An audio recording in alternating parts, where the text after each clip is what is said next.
London, 1815. They say love arrives when we least expect it. I discovered it arrives when we stop believing it will come at all.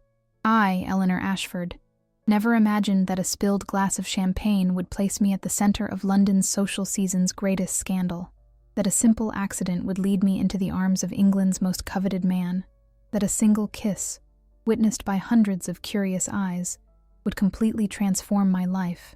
But what I truly didn't know is that true love doesn't require us to be perfect, only that we be genuine. This is the story of a woman who defied every expectation of a society that had condemned her to solitude, and triumphed in ways that even the most daring novels wouldn't dare imagine. But before we dive into this story that scandalized London's most elegant ballrooms, tell me, from what corner of the world are you watching me? Leave your comment, subscribe to the channel, and activate the bell, because this journey promises to be unforgettable. Truth is always more fascinating than fiction. I had long ago accepted my fate as one of society's unfortunate curiosities, the kind of woman whispered about in drawing rooms, pitied by matrons, and avoided by gentlemen who preferred their companions decorative rather than discerning. At 23, I was firmly planted on the shelf, gathering dust like one of the lesser-read volumes in my father's extensive library, and truthfully, I had made my peace with this arrangement. Or so I told myself during those long, solitary evenings, when the sounds of distant music from yet another ball I hadn't been invited to drifted through my window. The invitation to the Worthington Ball had come as something of a surprise. Lady Worthington, bless her charitable heart, seemed to operate under the misguided belief that every young woman of good family deserved a chance at matrimony, regardless of how firmly that ship had sailed, sunk, and been forgotten at the bottom of the Thames. My mother had seized upon this invitation with the fervor of a drowning woman grasping at driftwood, immediately summoning the modiste and insisting that perhaps, just perhaps, a new gown might somehow transform me into the sort of biddable creature that gentlemen supposedly desired. I knew better, of course. No amount of silk or lace could disguise the unfortunate truth that I possessed opinions, expressed them freely, and had committed the unforgivable sin of being more interested in philosophical discourse than in the cut of a gentleman's coat. These were not qualities that inspired devotion in the marriage-minded men of London society. These were qualities that inspired them to seek refreshment in another room entirely. The evening of the ball arrived with all the pomp and circumstance that such events demanded. My mother had insisted on curling my hair in what I can only describe as an optimistic assault of hot iron and determination. The result made me look somewhat startled, as though I had received unexpected news and hadn't quite recovered from the shock. My gown was a lovely shade of pale blue that my mother assured me was most becoming, though I suspected it made me look rather like a confused cloud. The Worthington Ballroom was a sea of silk and ambition, filled with young ladies displaying themselves like exotic birds, hoping to attract the attention of suitable mates, and gentlemen evaluating their options with the careful consideration of buyers at Tattersall's. I recognized the familiar players in this eternal dance. Lady Pemberton holding court near the refreshment table, her ostrich plume bobbing with each particularly juicy piece of gossip. The Fairfax sisters, triplets of terrifying similarity and singular determination to secure titles. Lord Wetherby, whose wandering hands were as infamous as his wandering eye. I had positioned myself in what I like to think of as strategic retreat, a corner near a rather unfortunate portrait of some long-dead Worthington ancestor, where I could observe the proceedings while remaining largely unobserved myself. I had even brought a book, secreted in my reticule, though I hadn't quite dared to extract it yet. That would be considered eccentric even by my standards. It was during one of these moments of careful observation that disaster struck, or rather, that I struck disaster, in the form of a gentleman's broad back. I had been so absorbed in my thoughts, cataloging the various hypocrisies on display, composing mentally cutting remarks that I would never actually voice, that I failed to notice his approach.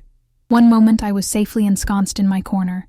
The next I had collided quite thoroughly with what felt like a wall of impeccably tailored evening wear.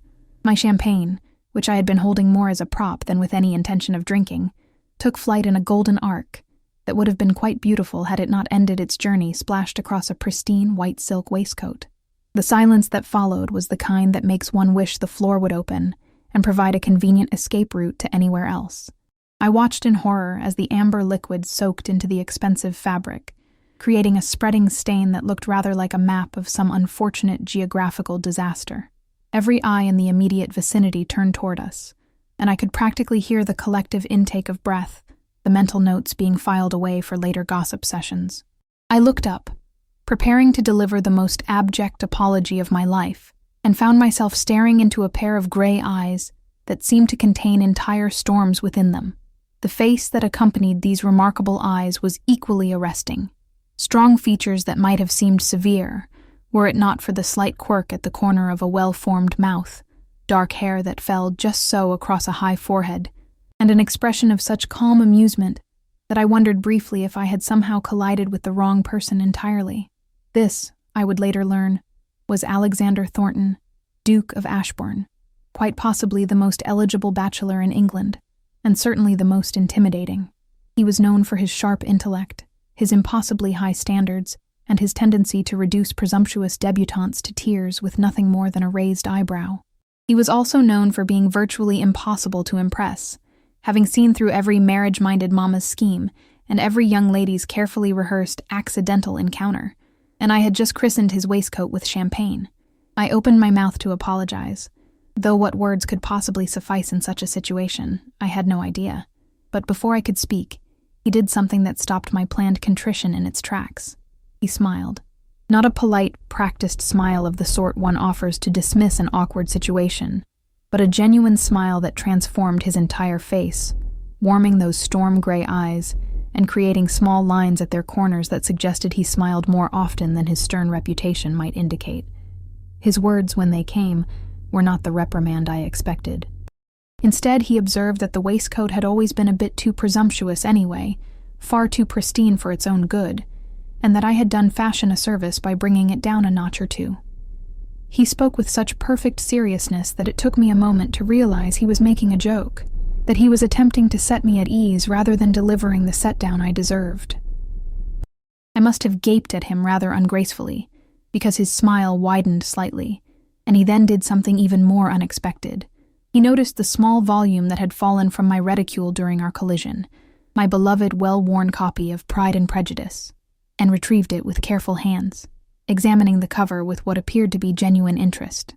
His question about the book was so unexpected that I answered before my usual social anxiety could catch up and remind me that gentlemen of his station did not typically engage solteronas in literary discussions. What followed was a conversation that I can only describe as revelatory.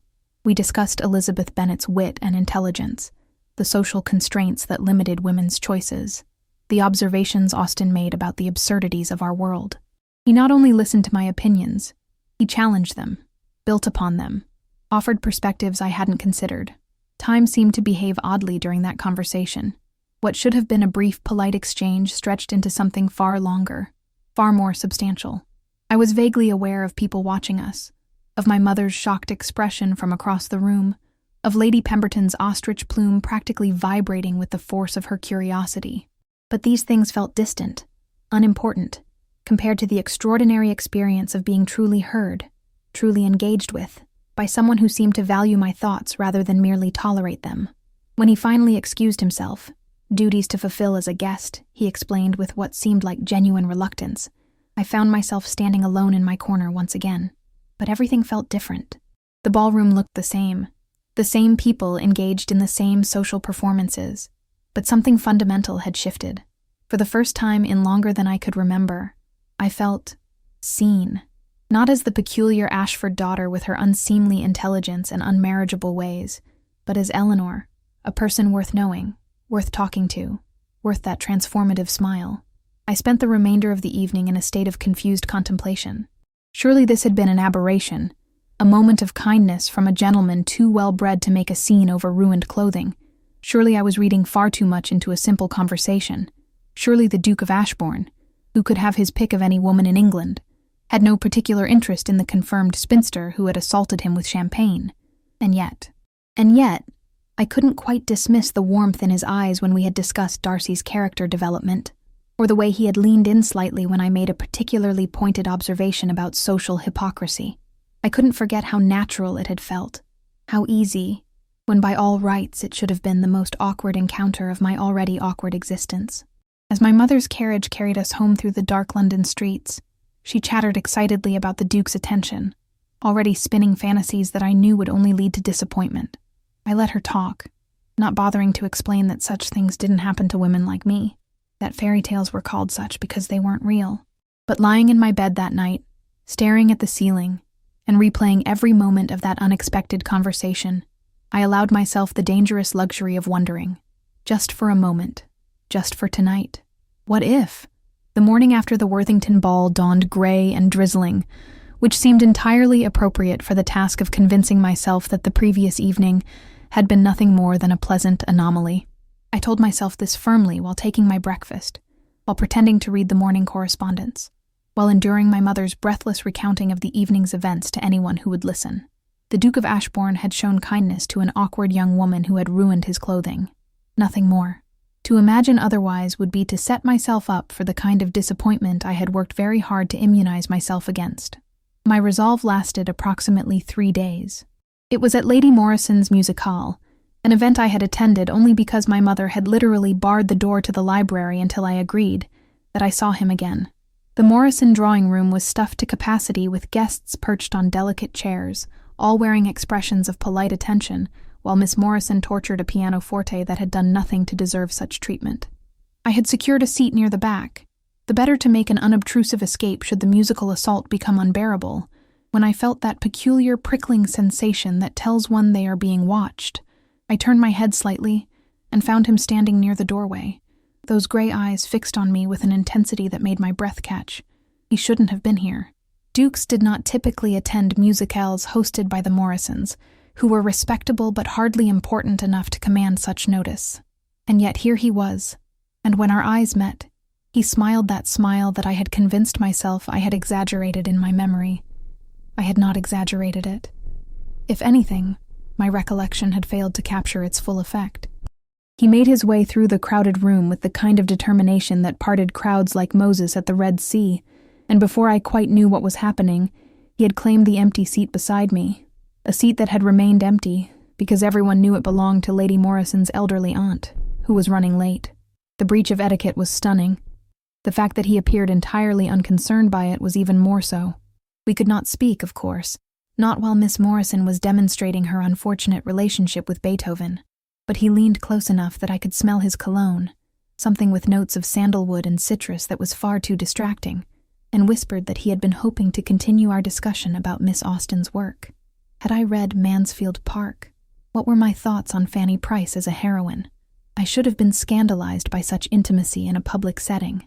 I should have maintained proper decorum and waited until the performance concluded. Instead, I found myself whispering back my opinions on Fanny, that I found her too passive for my taste, too willing to accept mistreatment, and watched with fascination as his eyes lit with the pleasure of debate. He defended Fanny's quiet strength, her moral fortitude in the face of corruption. I countered that strength need not be quiet, that there was power in speaking one's mind. We went back and forth in heated whispers while Miss Morrison murdered Mozart, until Lady Pemberton turned around and fixed us with such a glare that even the Duke had to acknowledge the impropriety. But as he settled back in his seat, I caught the small smile playing at his lips, and I knew he was enjoying this as much as I was. The pattern repeated itself over the following weeks. Wherever I went, and I suddenly found myself accepting invitations I would normally have declined, he seemed to appear. At the Fairfax garden party, where he abandoned a conversation with Lord Hamilton to debate with me about the moral implications of the Corn Laws. At the theater, where he somehow managed to visit our box during the interval, ignoring my mother's flustered attempts at matchmaking to discuss the play's themes with me. At Lady Worthington's Venetian breakfast, where we spent an hour walking the gardens, arguing about poetry and politics and philosophy, while my mother trailed behind us like an anxious ghost. Each conversation revealed new facets of his character that delighted and surprised me. He was widely read, with opinions that were thoughtful and well-reasoned, even when they contradicted my own. He possessed a dry wit that could reduce me to very unladylike laughter. He seemed genuinely curious about my perspectives, asking questions that demonstrated he was truly listening, rather than simply waiting for his turn to speak. But more than his intelligence or his humor, what struck me most was the way he made me feel. For the first time in my life, I felt valued for the very qualities that had made me unmarriageable. My opinions were not tiresome, but interesting. My intelligence was not threatening, but engaging.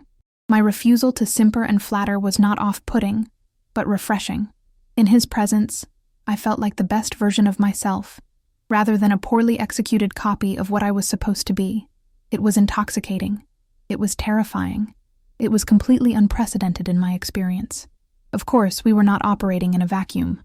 London society noticed everything, and the Duke of Ashbourne's marked attention to Eleanor Ashford was far too delicious a morsel to escape comment. The whispers started small. Had I noticed how often the Duke sought Miss Ashford's company? How unusual, given her circumstances.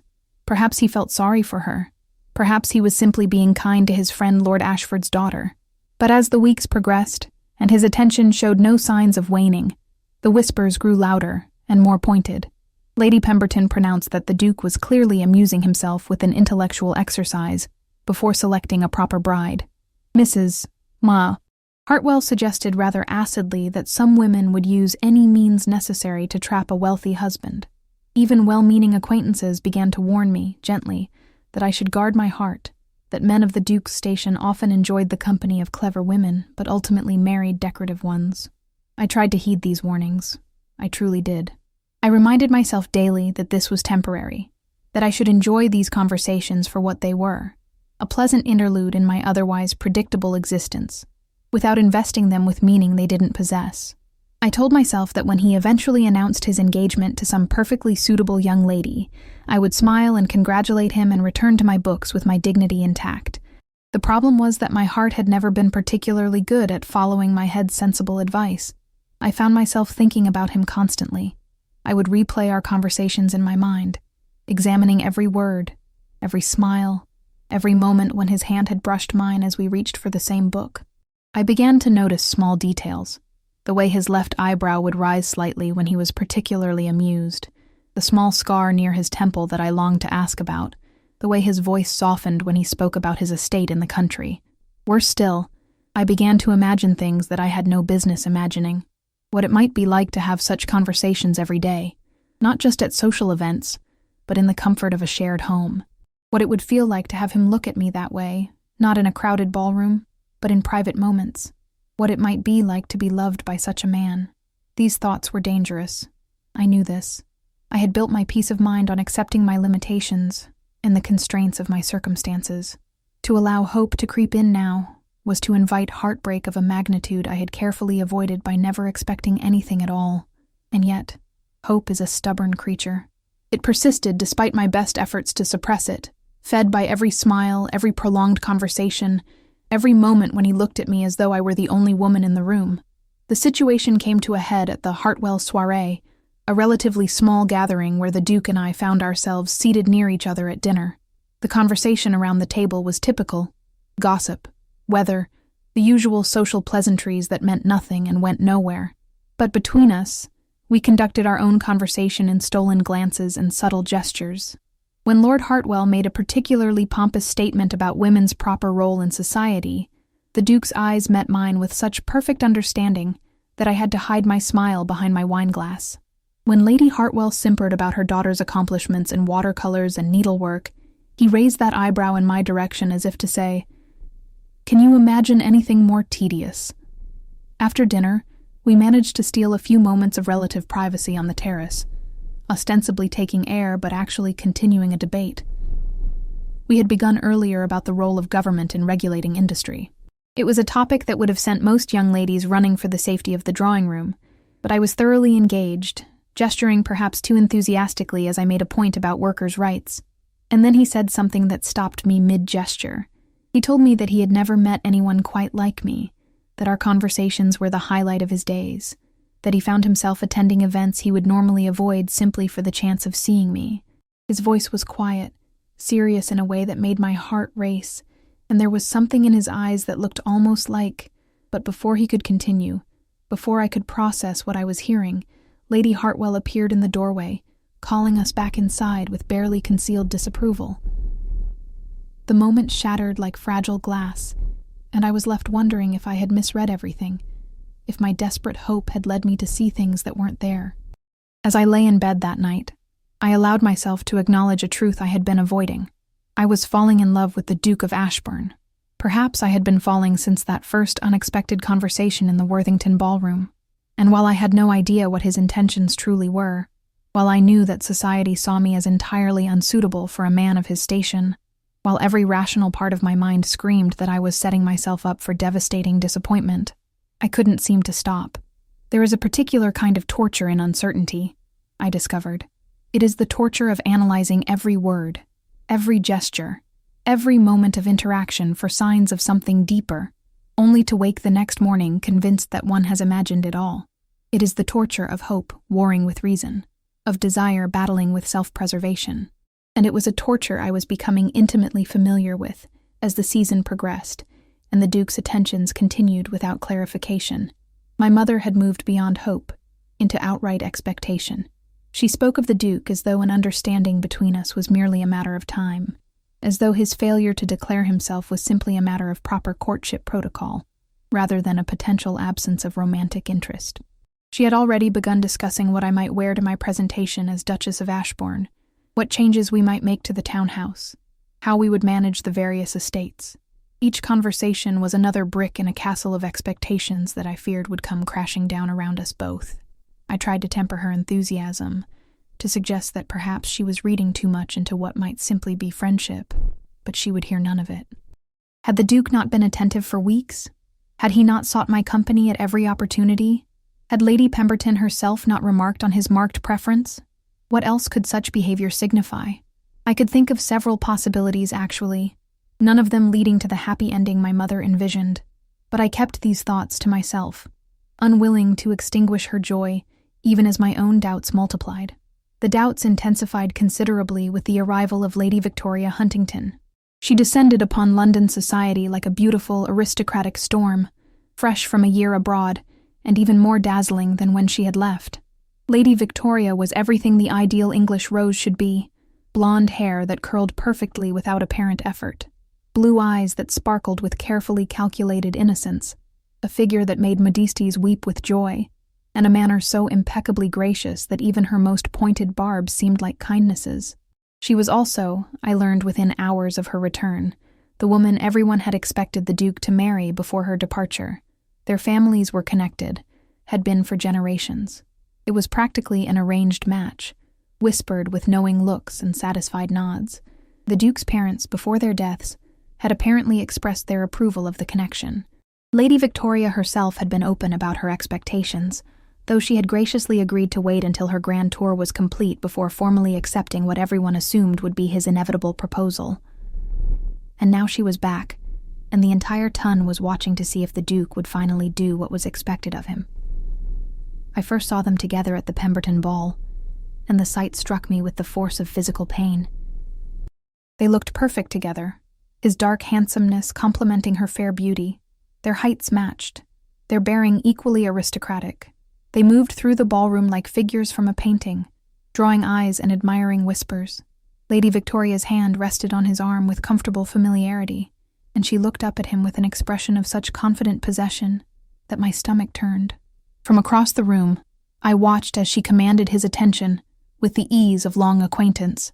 I watched as she laughed at something he said, touching his arm in that way women do when they are marking their territory.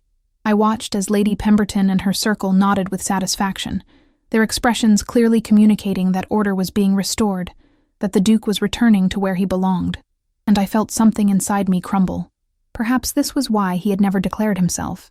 Perhaps these weeks of conversation and connection had been exactly what society suggested, a diversion before he settled into the marriage that had always been inevitable. Perhaps I had been a fool to hope, to imagine, to allow myself to feel things that could only lead to heartbreak. The Duke did find me later that evening, as he always did, but something felt different. Or perhaps I was different, newly aware of how impossible this all was, how foolish I had been to imagine otherwise. Our conversation felt strained, at least on my part. I couldn't stop seeing Lady Victoria watching us from across the room, that small smile on her perfect lips suggesting she found my presence amusing rather than threatening. Over the following weeks, Lady Victoria's campaign became increasingly obvious.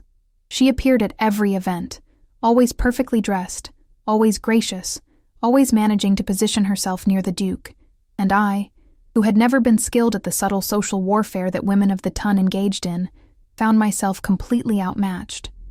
She was clever about it, never overtly rude or dismissive. In fact, she went out of her way to be kind to me, which somehow made it worse. She would compliment my unusual dress sense, the implication being that unusual was a polite way of saying peculiar. She would express admiration for my intelligence in tones that suggested such things were charming in the same way a performing dog might be charming. She would encourage the Duke to continue his intellectual conversations with me, assuring him that she found it wonderfully charitable of him to provide such stimulation to someone so starved for it. The cruelest cut came during a discussion about literature. Lady Victoria had overheard the Duke and me debating the merits of Gothic novels versus social commentary, and she inserted herself into the conversation with practiced ease.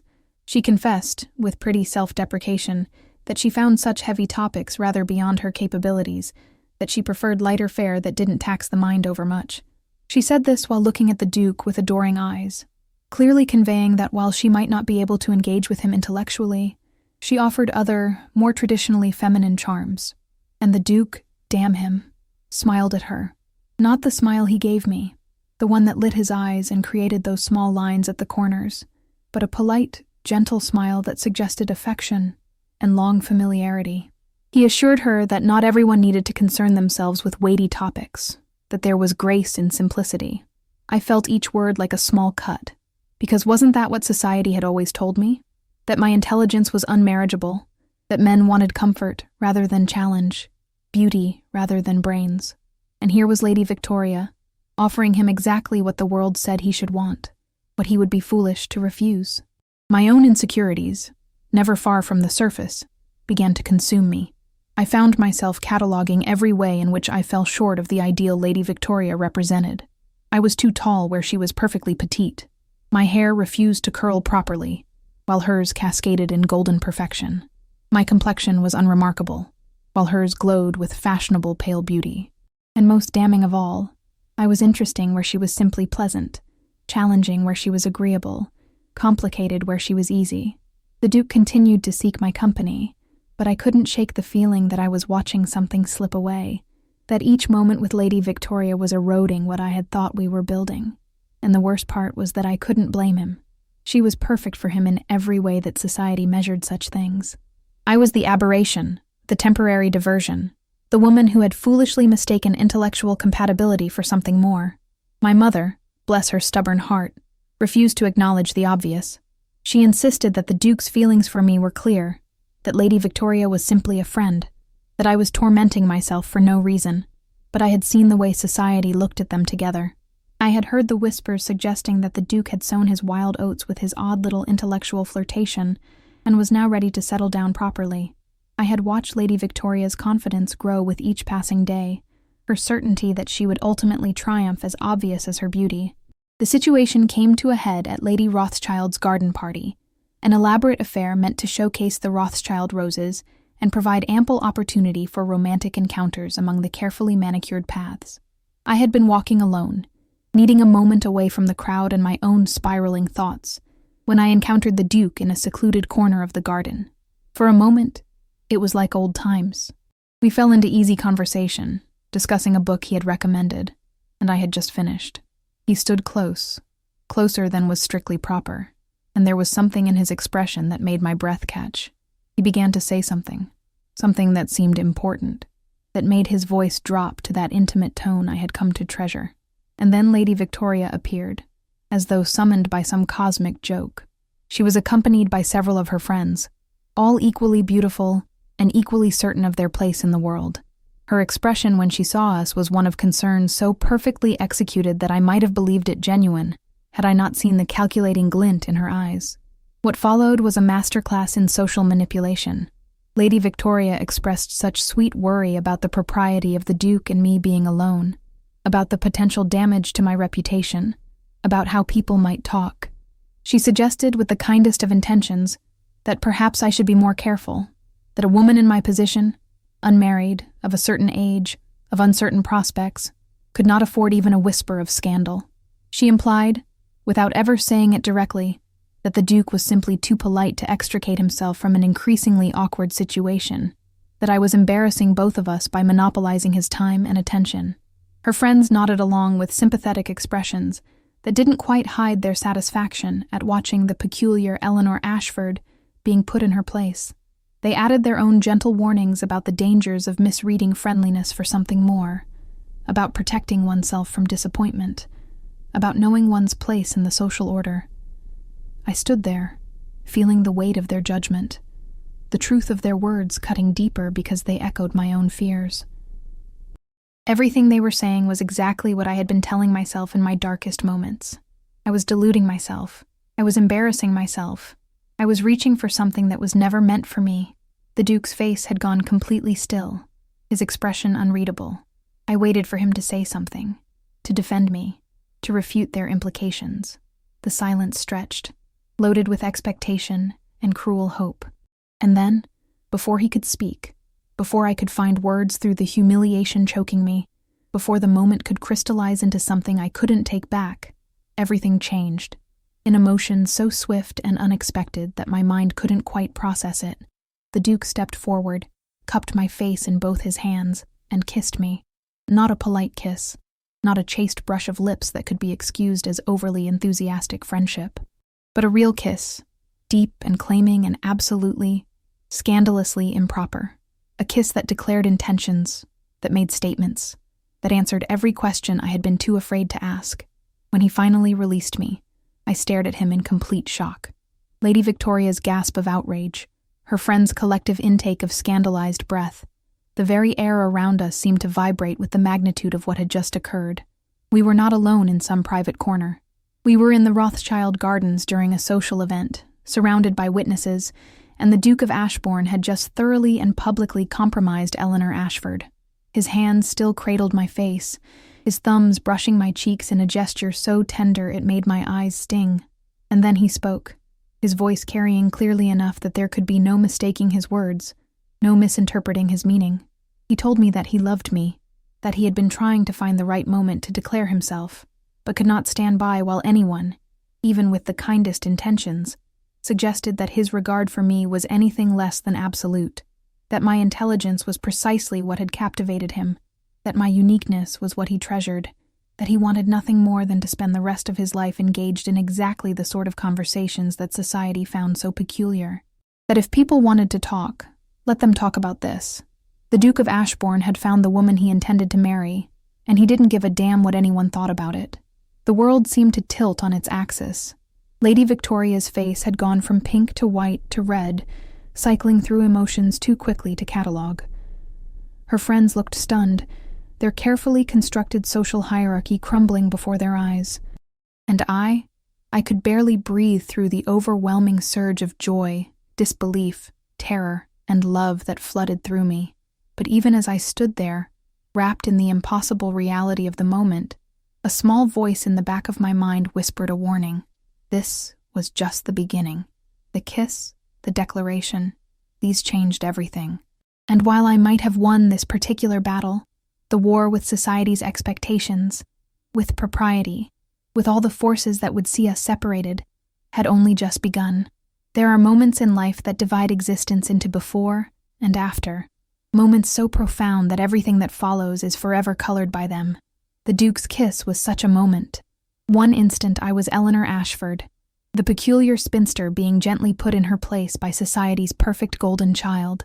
The next, I was Eleanor Ashford, the woman the Duke of Ashbourne had just kissed with passionate intensity in front of witnesses, declaring his love and intentions for all to hear. The immediate aftermath was a blur of sensation and chaos. Lady Victoria's face had transformed from its usual composed beauty into something almost ugly with shock and fury. Her mouth opened and closed several times, as though she were a fish gasping for air, before she managed to produce actual words. They were not kind words. She sputtered something about propriety, about disgrace, about how dare he make a spectacle of himself with someone so wholly unsuitable.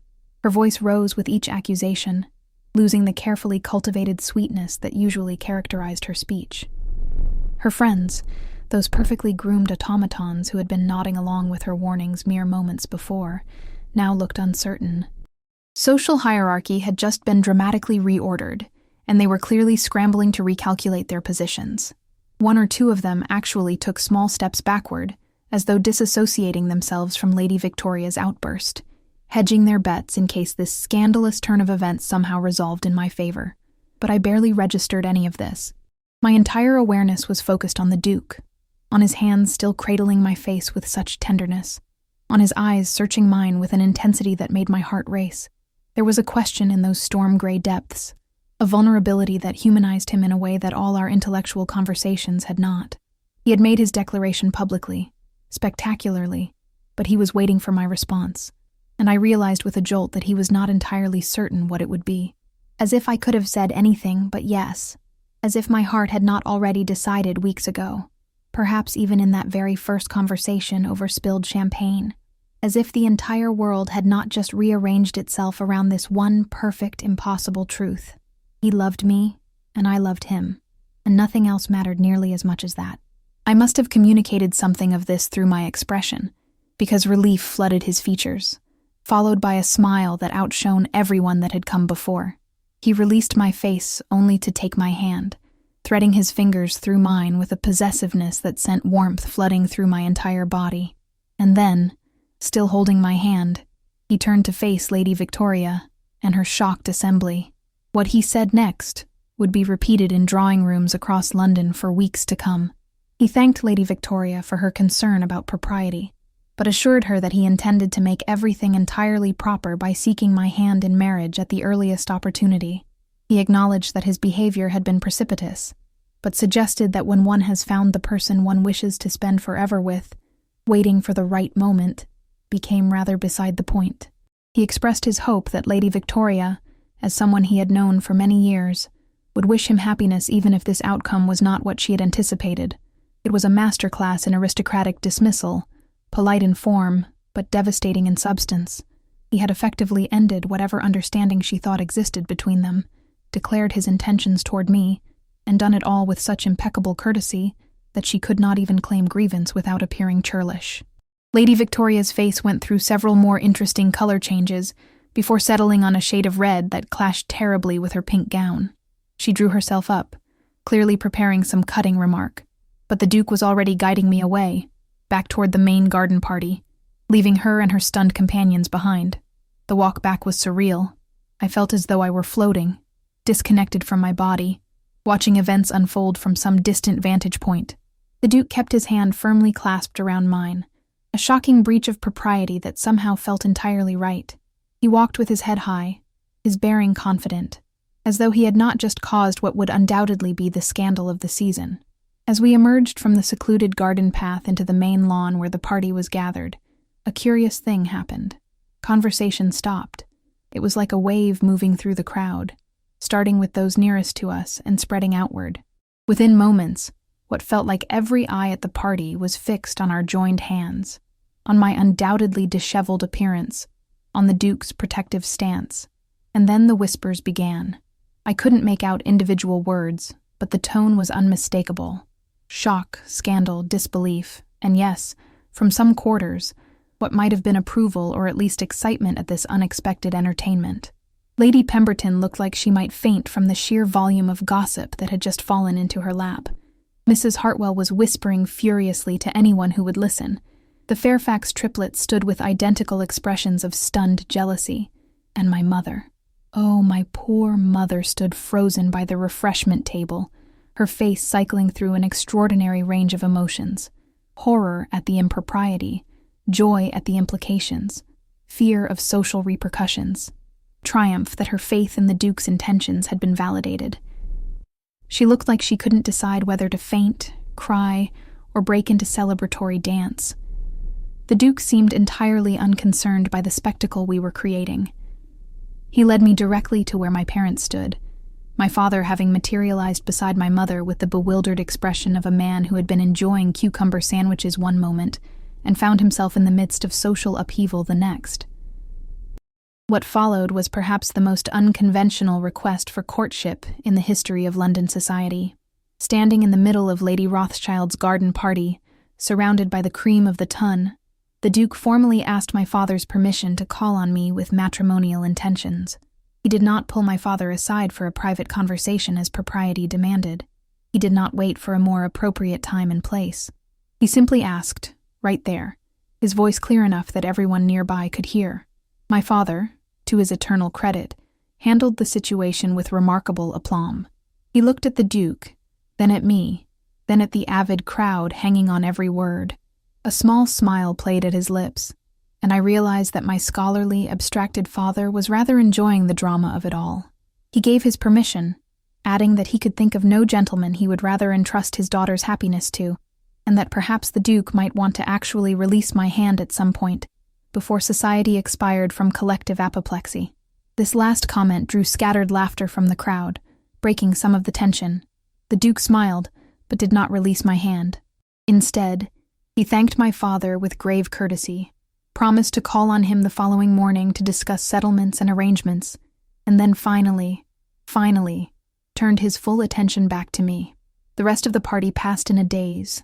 We did not leave immediately, as that would have suggested shame or an attempt to escape consequences.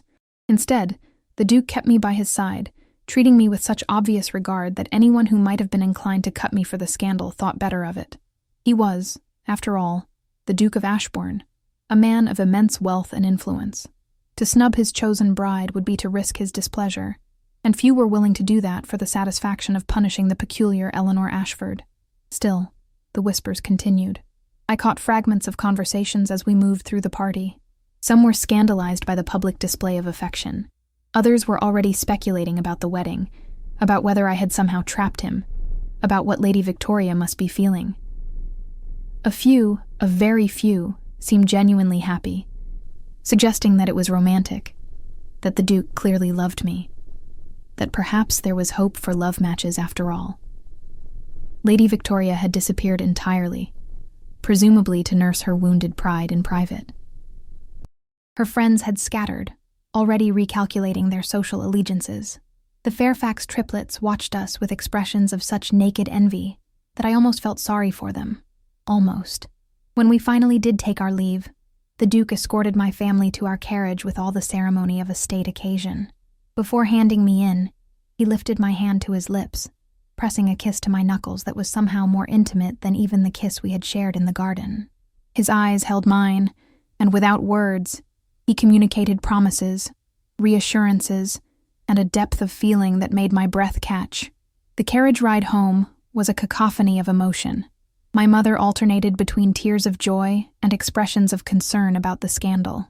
My father was uncharacteristically talkative, discussing the Duke's character, his holdings, his reputation, with the careful analysis of a man ensuring his daughter's future happiness. And I sat in silence, trying to process the fact that my entire life had just fundamentally changed. When we arrived home and I finally escaped to my room, I stood before my mirror and stared at my reflection. I looked the same. Same unremarkable face, same hair that refused to curl properly, same tall frame that had always seemed so ungainly. But something fundamental had shifted. I was no longer the spinster Eleanor Ashford, destined for a life of quiet solitude. I was the woman the Duke of Ashbourne loved enough to risk scandal for, loved enough to declare before all of society, loved enough to defy every expectation and convention. The enormity of it crashed over me like a wave, and I found myself sinking onto my bed, tears streaming down my face.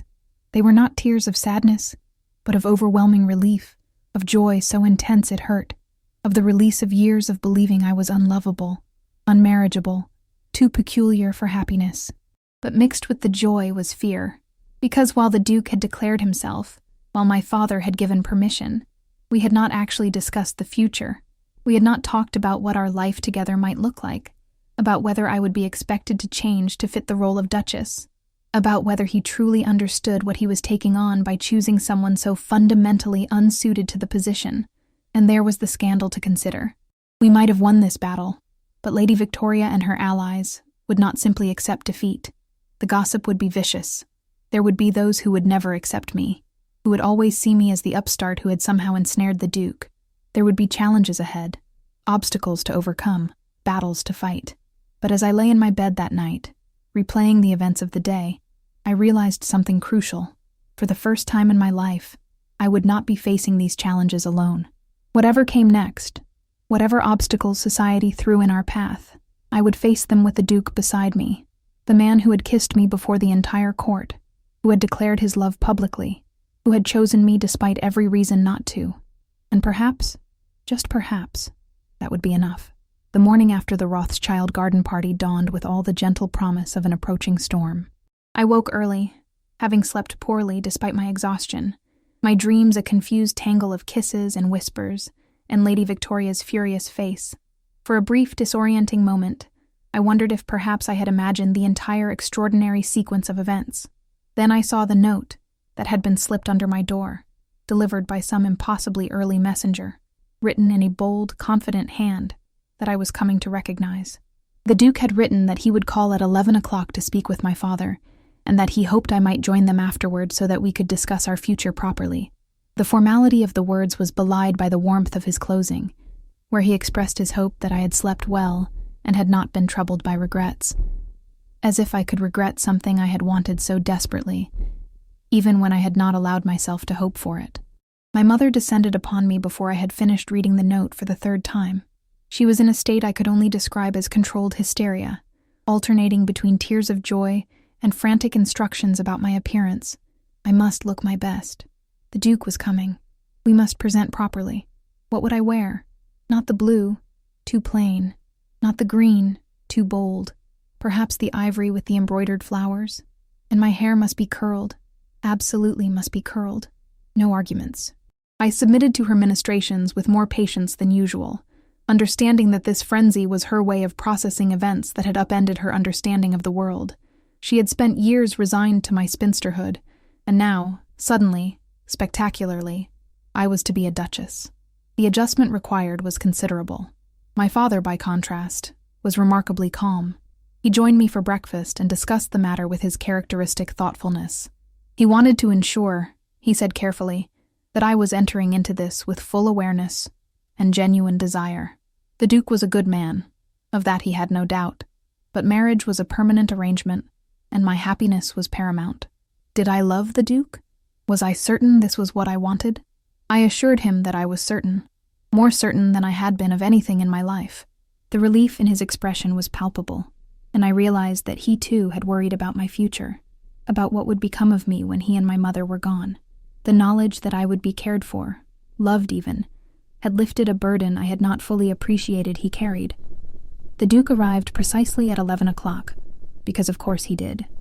I watched from the drawing-room window as he descended from his carriage, immaculately dressed, his bearing confident despite the momentous nature of his visit. My heart did something complicated in my chest, a mixture of nervousness and anticipation, and pure, overwhelming affection. The meeting with my father lasted longer than I expected, nearly an hour during which I paced the drawing room like a caged animal, while my mother pretended to embroider, but actually sat frozen with her needle poised over fabric, straining to hear anything from my father's study. When they finally emerged, both men looked satisfied, and my father's expression held a warmth that told me the discussion had gone well. The Duke requested a few moments alone with me, and my father, in an unusual display of romantic sentiment, granted this with only the mildest of protests about propriety. My mother looked torn between thrilling at the romance of it all and worrying about what the servants might think, but she allowed herself to be ushered from the room, casting meaningful glances at me over her shoulder. And then we were alone, truly alone for the first time since the kiss that had changed everything. The Duke stood near the window, the morning light illuminating his features, and for a moment we simply looked at each other, the weight of unspoken things hanging between us. He began by apologizing, which so surprised me that I must have looked shocked. He explained that he knew his actions the previous day had been precipitous, that he had not intended to compromise me so publicly, that he had simply been unable to stand by while Lady Victoria and her friends implied that his regard for me was anything less than absolute. He had acted on impulse, on emotion, on a fierce need to claim me before the world, and while he could not bring himself to regret it, he wanted to ensure that I did not feel trapped or forced into a situation I might not otherwise have chosen. I stopped him there, finding my voice at last. I told him that if anyone had been trapped, it was certainly not me. that I had been half in love with him since that first conversation over spilled champagne, fully in love with him for weeks, and that his public declaration had been the answer to questions I had not dared to ask, that I had no regrets, only joy, and a certain amount of terror at the future we were about to embark upon. His relief was visible, his entire posture relaxing as a smile spread across his face. He crossed the room then, taking my hands in his, and what followed was a conversation that covered everything from the mundane to the profound. We discussed the wedding, the timeline, his estates and properties, my role as his duchess. We talked about our life together, about whether I would find happiness in his world, about his hope that I would help him navigate society with the same sharp insight I brought to our conversations. But more than logistics, we talked about us, about what had drawn us together, about the moment he had known he loved me, during a particularly spirited debate about women's education, apparently, when I had been too passionate in my arguments to remember to be properly deferential, about my fears that I would disappoint him or fail to live up to the expectations of his position. He assured me that he had no interest in a conventional duchess, that he had chosen me precisely because I was unconventional, that he would not ask me to change who I was to fit a role. These assurances meant more than he could know. I had spent so long being told that I was wrong, too much, too different, that the idea of being loved for those very qualities felt almost impossible to believe. But his eyes held such sincerity, such warmth, that I found myself believing him despite my doubts. We were interrupted, eventually, by my mother bringing tea and looking entirely too pleased with herself. The Duke stayed for another hour, during which time several calling cards were delivered by visitors who had undoubtedly heard about yesterday's scandal and were dying for first-hand information. My mother, in an uncharacteristic display of protective instinct, turned them all away, declaring that I was indisposed and would not be receiving callers today. But we could not hide forever. The scandal was spreading through London like wildfire, and by afternoon, the full force of society's judgment was making itself felt. Notes began arriving, some congratulatory, others less so. Lady Pemberton sent a missive that managed to be both thrilled about the gossip and disapproving of the impropriety in equal measure. Mrs. Hartwell's note was pure poison wrapped in false concern, suggesting that perhaps the Duke had been overcome by temporary madness and would surely come to his senses. And then there was the note from Lady Victoria herself, delivered with such perfect timing that I suspected she had been waiting for the Duke to leave before sending it. It was a masterpiece of aristocratic spite, all perfectly proper words that dripped with venom. She expressed her shock and disappointment, her concern for the Duke's reputation, her certainty that this unfortunate situation would somehow be resolved when everyone had time to think more clearly. She suggested, with breathtaking condescension, that I might want to consider releasing the Duke from any obligation he felt he had incurred through his rash actions, that a true friend would not allow him to make such a terrible mistake. I read the note twice, feeling my anger build with each word.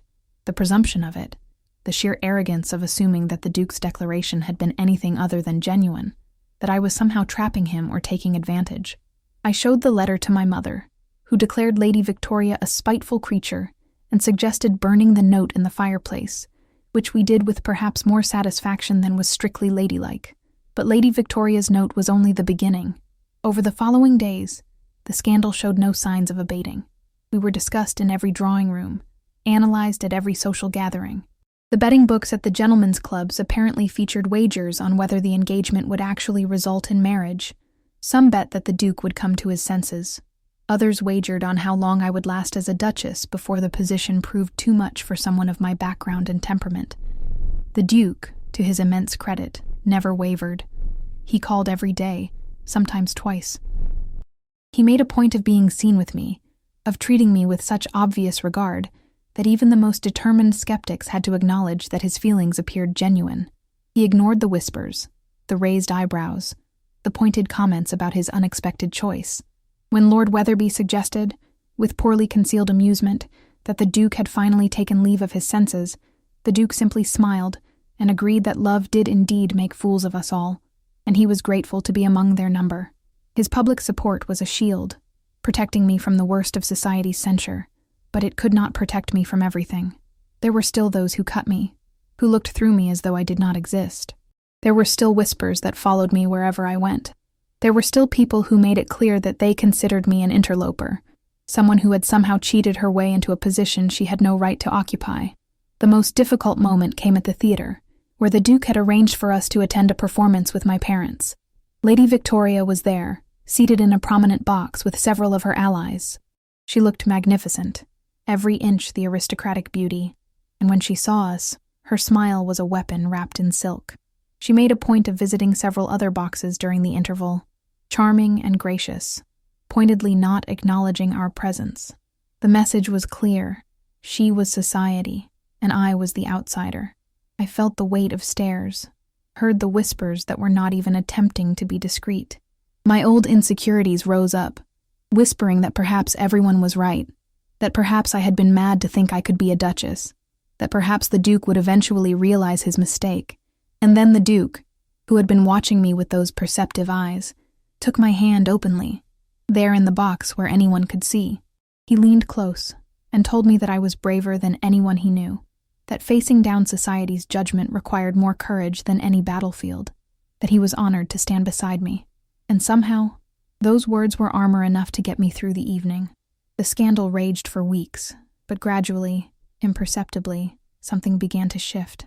The Duke's unwavering support, his obvious happiness, the way he looked at me as though I were the only woman in the world, these things began to tell their own story. People began to whisper that perhaps it was a love match after all, that perhaps the Duke knew what he was doing, that perhaps Eleanor Ashford, peculiar though she might be, had somehow managed to win the heart of a man who could have had anyone. It was not universal acceptance.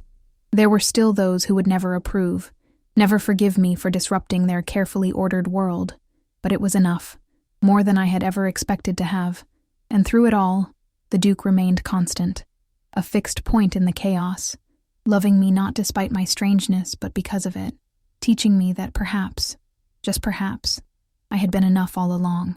If I had imagined that my father's blessing and the Duke's unwavering support would be the end of our obstacles, I was swiftly disabused of that notion. The Duke's family, it turned out, had opinions. Many, many opinions. And the most vocal of these opinions belonged to his aunt, the formidable Dowager Duchess of Ashbourne, a woman who apparently considered it her sacred duty to protect the family name from unsuitable alliances. I first heard about her through a note the Duke brought when he called one afternoon, about 3 weeks after the garden party incident. His expression as he handed it to me was a mixture of apology and rueful amusement, which should have been warning enough. The Dowager Duchess, it seemed, had been traveling on the continent when news of our engagement reached her. She was returning to London immediately and wished to meet me at her earliest convenience, which, reading between the imperious lines, meant I was to present myself for inspection and probable judgment. The Duke tried to prepare me, describing his aunt with a careful diplomacy that spoke volumes about her character. She was, he said, a woman of very decided opinions and strong principles. She had definite ideas about what constituted appropriate behavior for members of the ducal family. She could be, he admitted with some reluctance, rather intimidating, but she was also, beneath her fearsome exterior, someone who cared deeply about family, and who would, he hoped, come to appreciate my qualities once she knew me better. I appreciated his optimism, even as I privately doubted its foundation in reality. The meeting was arranged for the following week, to take place at the Dowager Duchess's London residence, the imposing townhouse in Mayfair that seemed designed to inspire trepidation in visitors. The Duke offered to accompany me, but his aunt had been quite specific in her note. She wished to meet me alone, to form her own impression without her nephew's influence. This did not bode well. I dressed with unusual care that morning, agonizing over every detail in a way that was entirely unlike me. My mother, who had accompanied me in the carriage but would wait outside during the interview, kept up a stream of anxious advice. I should be respectful, but not obsequious. I should demonstrate my good breeding. I should perhaps not mention my more unconventional opinions unless directly asked. I should definitely not discuss literature or politics or anything that might be considered too intellectual. I should just be pleasant and agreeable, and pray that would be sufficient. I listened to her well-meaning counsel and silently resolved to be nothing other than myself. If the Dowager Duchess was going to disapprove of me, better she disapprove of the real Eleanor Ashford, rather than some watered-down version constructed to please her. The butler who admitted me was as severe as the house itself, leading me through corridors lined with portraits of disapproving ancestors who seemed to be participating in the judgment I was about to face. I was shown into a drawing room that was elegantly appointed, but somehow managed to feel austere despite its obvious luxury. And there, seated in a high-backed chair like a queen upon a throne, was the Dowager Duchess. She was perhaps 70, but age had not diminished her presence one iota. She possessed the kind of aristocratic bearing that could make royalty feel uncertain of their pedigree. Her silver hair was arranged with perfect precision. Her gown was impeccably fashionable despite her years, and her eyes, the same storm gray as her nephew's, I noted with some unease, fixed on me with an intensity that made me feel like a specimen under glass. She did not rise or offer greeting. She simply examined me for a long, uncomfortable moment before gesturing imperiously to a chair opposite her own. I sat, keeping my spine straight and my hands folded, meeting her gaze as steadily as I could manage. What followed was an interrogation disguised as conversation. She questioned me about my family, my education, my accomplishments, or, as her tone suggested, my lack thereof. She asked about my understanding of what would be required of a duchess, about my familiarity with managing large households and estates, about my ability to navigate the complex social obligations of the position. Each question was designed to highlight my inadequacies, to underscore how thoroughly unprepared I was for the role I was about to assume. I answered honestly, acknowledging my limitations, while also refusing to apologize for them. Yes, I had no experience managing ducal estates. Yes, my accomplishments were intellectual, rather than ornamental. Yes, I was unconventional, and probably unsuitable by traditional standards. But I loved her nephew, and he loved me, and I would learn what I needed to learn, and do my utmost to fulfill my duties to the family and the title. She listened to my answers with an expression that gave away nothing, occasionally asking follow-up questions that seemed designed to trip me up or expose some fatal flaw. She asked about my views on propriety, clearly referencing the garden party scandal. She questioned whether I understood the sacrifice the Duke was making in choosing me, whether I fully grasped how my peculiarities would reflect on the family name. She even had the audacity to suggest that perhaps the kindest thing I could do would be to release the Duke from his obligation, to allow him to make a more suitable match. That last suggestion sparked something in me, a flare of anger that burned through my nervousness. I told her, with more force than I had yet employed, that there was no obligation to be released from, that her nephew had chosen me of his own free will, with full knowledge of who and what I was, that I would not insult either of us by pretending that his declaration had been anything other than genuine, or that I had somehow trapped him, that if she had concerns about my suitability, she should address them directly, rather than suggesting I simply disappear to make everyone's life easier. The room fell silent after my outburst. The Dowager Duchess regarded me with those penetrating gray eyes, and I braced myself for the explosion, for the cutting dismissal, for the declaration that I was exactly as unsuitable as she had feared. Instead, something extraordinary happened. The corner of her mouth twitched. It was the smallest movement, barely perceptible, but unmistakable nonetheless.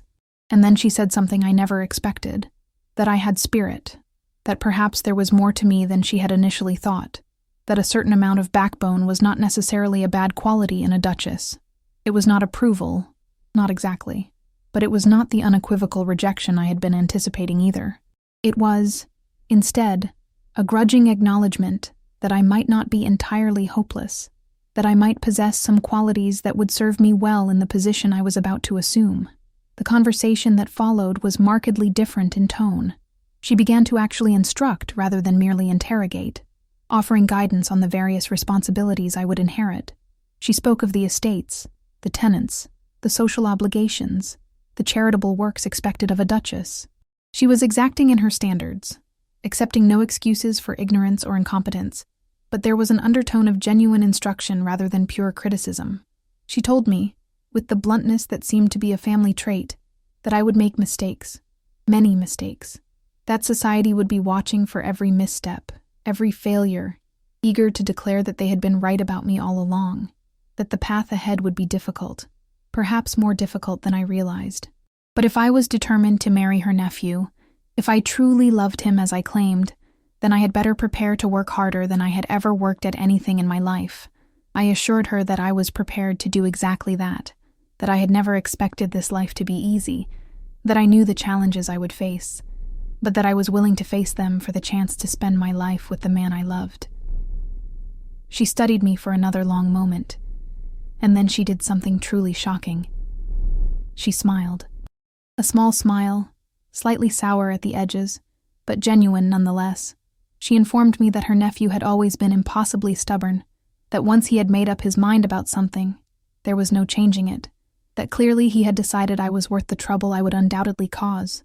She supposed, therefore, that she would have to make the best of the situation and attempt to mold me into something resembling an appropriate duchess. It was, I realized, her version of acceptance. Grudging, conditional, wrapped in criticism and dire predictions, but acceptance nonetheless. The remainder of my visit was spent receiving what could only be described as intensive instruction in the art of being a duchess. She outlined the social calendar, the various obligations, the people I would need to cultivate and those I would need to politely manage. She spoke of charitable works, of managing servants, of maintaining the family's reputation and legacy. It was overwhelming, a glimpse into a future that felt simultaneously exciting and terrifying. When I finally took my leave, she accompanied me to the door herself, a gesture that the butler's shocked expression suggested was highly unusual. She told me that I would call on her weekly for instruction, that there was much I needed to learn before the wedding.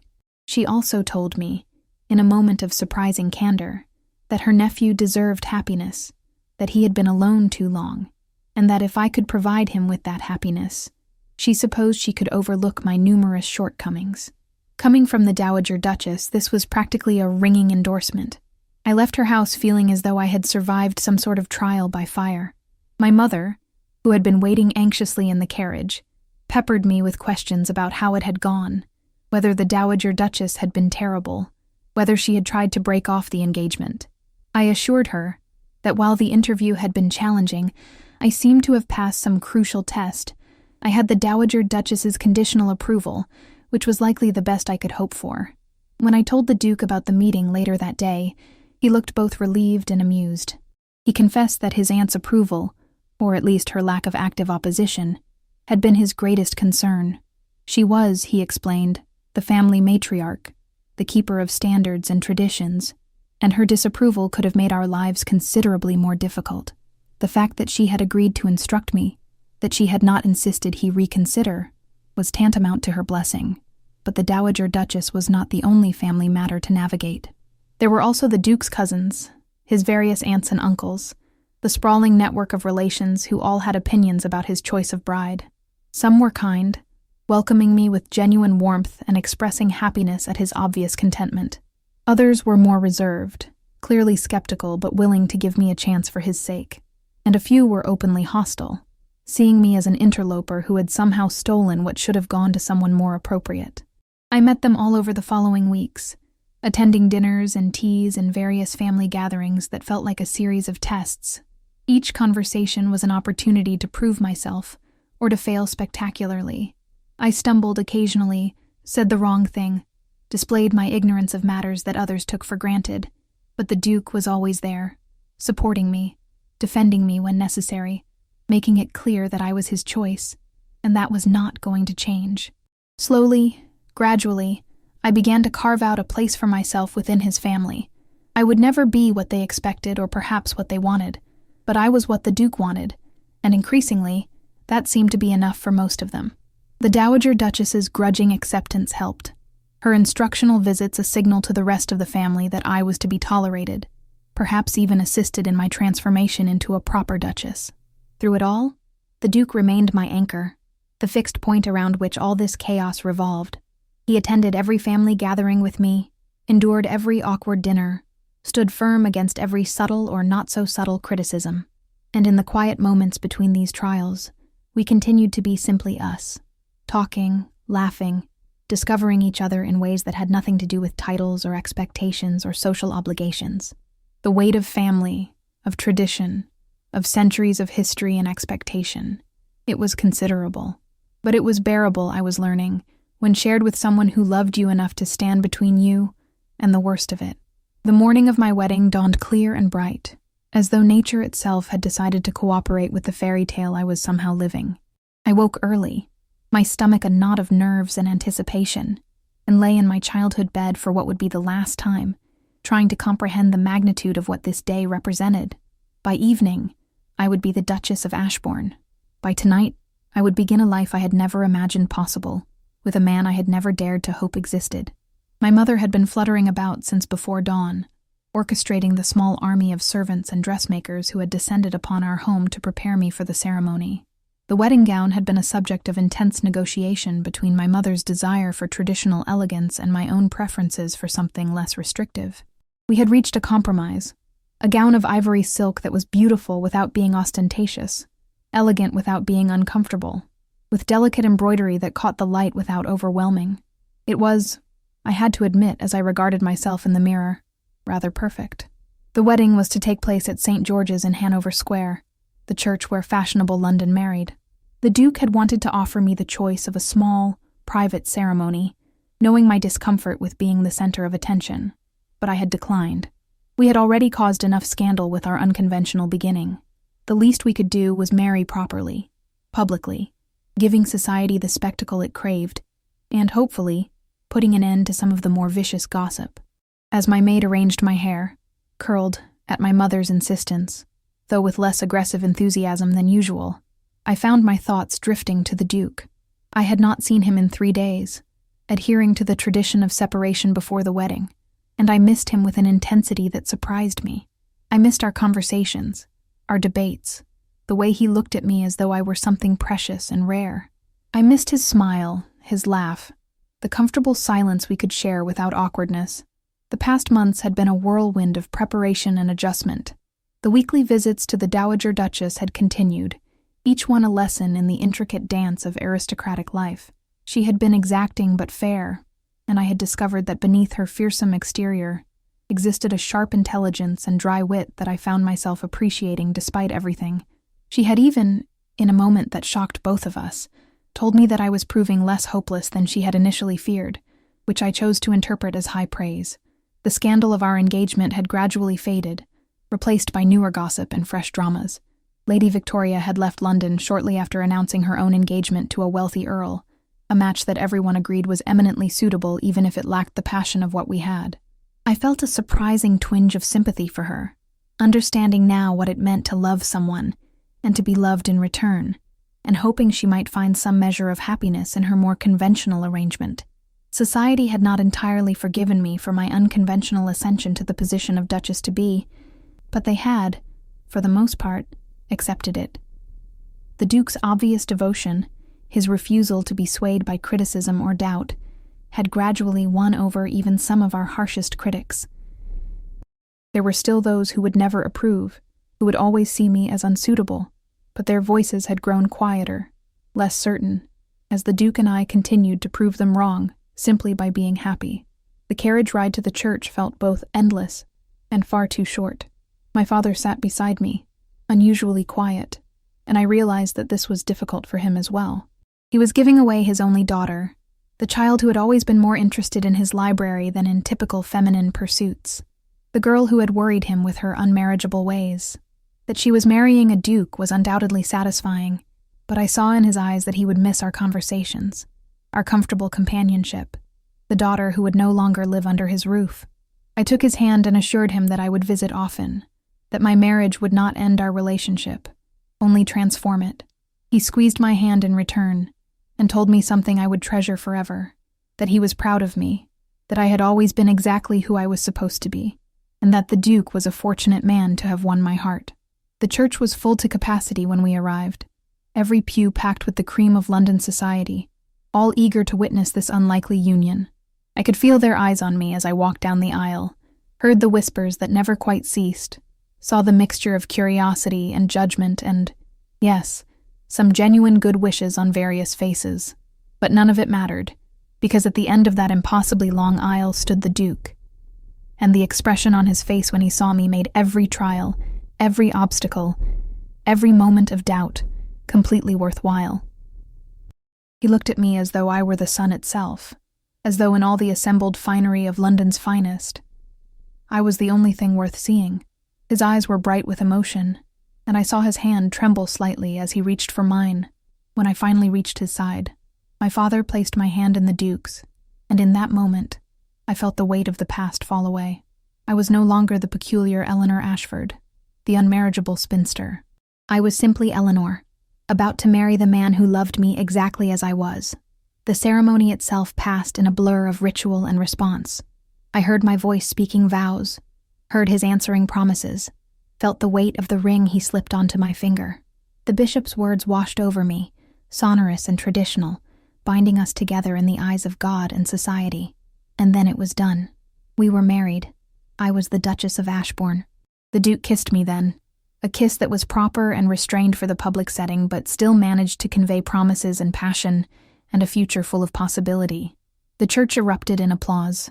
Not entirely proper, but then, when had anything about our courtship been entirely proper? The wedding breakfast was held at Ashbourne House, the Duke's London residence that was now, incredibly, my home as well. It was a grand affair with hundreds of guests, endless toasts, and elaborate courses that I barely tasted through my nervous excitement.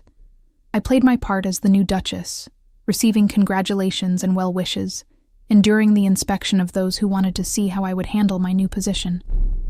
The Dowager Duchess was in attendance, naturally, looking regal and formidable as always. She approached me during a quiet moment and told me, in her typical forthright manner, that I had comported myself adequately during the ceremony, and that perhaps there was hope for me yet. Then, in a moment of unexpected tenderness, she placed a hand on my cheek and told me to make her nephew happy, as he deserved happiness more than most. It was, from her, a benediction. But the most meaningful moment came when the Duke found me alone on the terrace, escaping briefly from the crowd and the overwhelming attention. He simply took my hand and led me to a quiet corner where we could look out over the gardens, and for a moment we stood in comfortable silence, processing the enormousness of what had just occurred. He told me then about the first time he had known he loved me. It was during one of our early conversations, when I had become so animated in defending a point that I had gestured wildly and nearly knocked over a potted plant. He said that in that moment, watching me completely unguarded and authentically myself, he had recognized something precious and rare. He had realized that he had spent years having polite, meaningless conversations with people who told him what they thought he wanted to hear, and here was someone who told him what she actually thought, who challenged him, who made him laugh and think and feel more alive than he had in years. I confessed in turn about the moment I had known I loved him, when he had defended Fanny Price's quiet strength, and I had realized that here was a man who could see value in different kinds of strength, who appreciated complexity and nuance, who didn't require women to be one thing or another, but allowed them to be themselves. I told him about the weeks of doubt, of fearing that I was reading too much into his kindness, of believing that someone like me could never be loved by someone like him. He pulled me close then, there on the terrace with our guests waiting inside, and told me that I had it backward, that he was the fortunate one, that he had been given the extraordinary gift of being loved by the most remarkable woman he had ever met, that every day with me was an adventure he was grateful to experience. The wedding night held its own nervous anticipation, but the Duke was patient and tender, making me feel cherished rather than merely obligated. We talked late into the night, about our future, about the life we would build together, about our hopes and dreams and fears, and when I finally drifted off to sleep in his arms, I did so with a sense of peace I had never known, the certainty that I was exactly where I belonged. The weeks that followed our wedding were an adjustment, certainly. Learning to manage Ashbourne House, to navigate my new responsibilities, to be the Duchess that the position required, these things did not come naturally or easily. I made mistakes, sometimes embarrassing ones. I offended people without meaning to, displayed my ignorance of matters I should have known, struggled with the weight of expectation and tradition, but I also discovered unexpected strengths. My unconventional perspective, the very quality that had made me unmarriageable, sometimes allowed me to see solutions that others missed. My genuine interest in people's lives and circumstances made me effective in charitable work, connecting with those I was meant to help in ways that went beyond mere duty, and my absolute certainty in my husband's love gave me courage to keep trying, to keep learning, to keep becoming the Duchess I needed to be. The Duke was true to his word, never asking me to be anything other than myself. He supported my interests, encouraged my opinions, defended my choices when others criticized. When Lady Pemberton suggested that I should perhaps abandon my habit of actually reading the books in the ducal library in favor of more appropriate pursuits, he simply smiled and told her that an intelligent duchess was an asset to the family, not a liability. We established our own traditions, our own way of being married that honored the requirements of our position while remaining true to who we were. We continued our debates and discussions, our intellectual sparring that had first drawn us together. We developed routines and private jokes, and shared moments that were ours alone. And through it all, we continued to discover each other, to learn and grow together, to build a life that was uniquely ours. Months passed, and then a year, and the scandal that had once defined us became merely an interesting story about our beginning. People stopped questioning whether the Duke had made a mistake, and began acknowledging that perhaps, in his unconventional choice, he had found something rare and valuable. Even those who had been most critical began to admit, grudgingly, that the Duchess of Ashbourne, peculiar though she might be, seemed to make the Duke happy, and that was perhaps what mattered most. I never became a conventional duchess. I remained too intellectual, too opinionated, too willing to challenge expectations. But I became a good duchess, in my own way, using my position to effect changes I believed in, to support causes that mattered, to make a difference in ways large and small, and more importantly, I became a happy duchess, living a life I had never imagined possible with a man who loved me not despite my peculiarities but because of them. As I sat in the library of Ashbourne House one evening, nearly 2 years after that fateful garden party kiss, watching my husband across the room as he read by the fire, I reflected on the extraordinary journey that had brought me here. They had said I would never be loved. Those voices of society and doubt and my own insecurity. They had been so certain that someone like me, too smart, too strange, too much, would never find happiness in a world that valued conformity above authenticity. They had been wrong, spectacularly, wonderfully wrong, because I had found love, true love, the kind that celebrated rather than merely tolerated, that encouraged rather than constrained, that saw me as I was, and decided that was exactly enough. The Duke looked up then, as though sensing my gaze, and smiled that smile that still made my heart race. He set aside his book and crossed to where I sat, pressing a kiss to the top of my head before settling beside me. And as we sat together in comfortable silence, his hand finding mine as naturally as breathing, I understood something fundamental. Love doesn't require us to be perfect or conventional or anything other than genuine. Love, true love, recognizes authenticity and responds to it. Love sees the person beneath the surface expectations and chooses them anyway, or rather chooses them specifically because of who they are. They had said I would never be loved, but the Duke had kissed me before the entire court, had declared his love publicly and passionately, had chosen me despite every reason not to, and in doing so, he had given me something far more valuable than a title or position. He had given me the freedom to be fully, completely, unapologetically myself, and that, I had discovered, was the greatest gift of all.